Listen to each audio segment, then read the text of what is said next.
Moving on to a very important word that is in our weekly portion, the concept of Milu'im. Milu'im in modern Hebrew is active duty.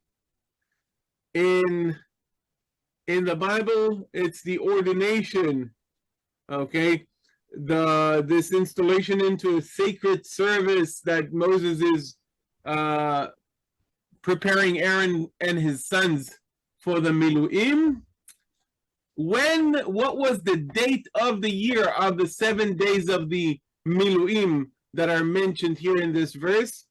Guys, let's read the verse, and while whoever is reading the verse, I want you to think of the date of these 7 days. What was the date of these days? Guys, who's reading?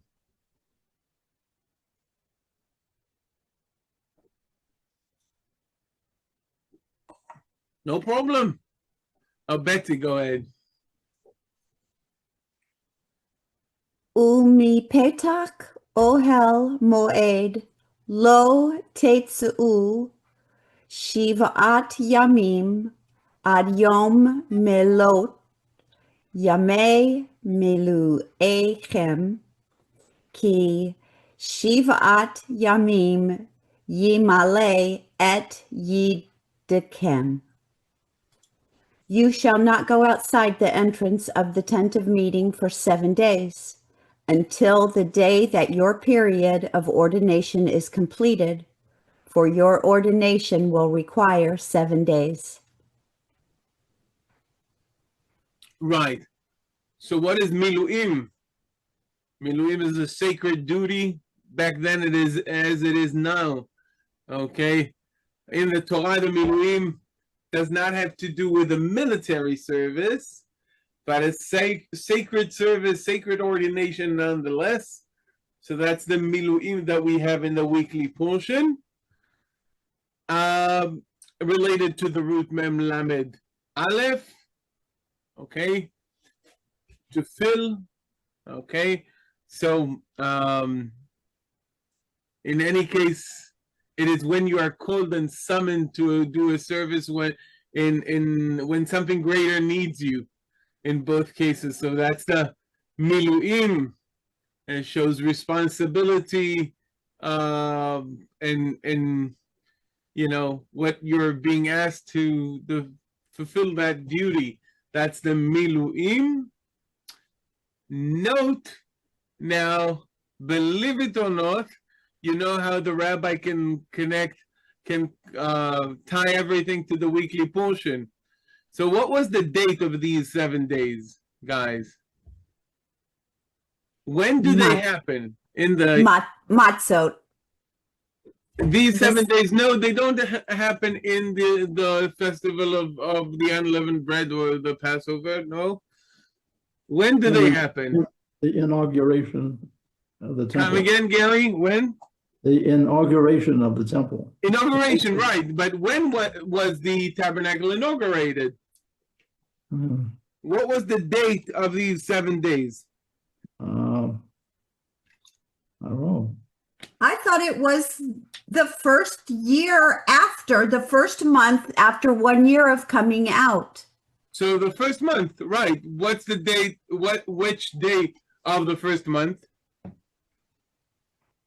The first day. The first day. How many days did it take these days of consecration? 7. 7 days. And on the 8th day, we even right? We even have Vayhi bayom hashemini kara Moshe le'Aaron ulvanav u'ziknei Israel. We have a specific verse talking about that. The weekly portion of the week after the Passover is going to be the weekly portion of Shemini, the 8th day. And the 7 days and the 8 days, really those 8 days of Chanukah, by the way. This is the Chanukah of the tabernacle. Make no mistake about it.